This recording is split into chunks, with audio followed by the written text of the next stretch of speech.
Oh, cost of living.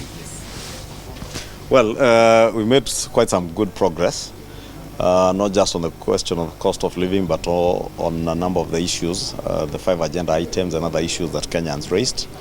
We have had very extensive discussions and deliberations on the issues touching on the cost of living and agreed on a number of things, but we have also found need to make further consultations.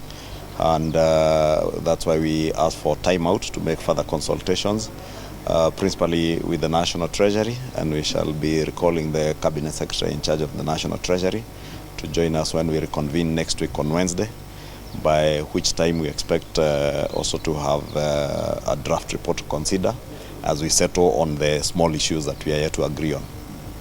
You see, there are proposals on the table, principally those that touch on taxation, and something like the housing fund, which also falls within that ambit.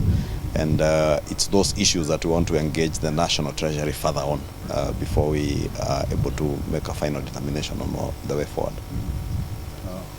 Let's see your take on the cost of living, the progress from the Azimio side. It's not my take, it's a committee's take. We have asked for further consultations, as Honorable Kimani Ichungwah said, and we're pretty much on course. It is important that we hear from Treasury, and that is where they should help us crack that issue, because at the end of the day, they are the ones who collect the revenue, they are the ones who dispense, of course, service government programs, and so at this time we all know the country is crying out for help. So the cost of living matter, we said we decided to confront it head on. Okay, that's why we have asked for further consultations. Yeah, and it is very normal in discussions of this type, in serious negotiations, for people to say, hey, let's consult our seniors or whatever, as the case may be.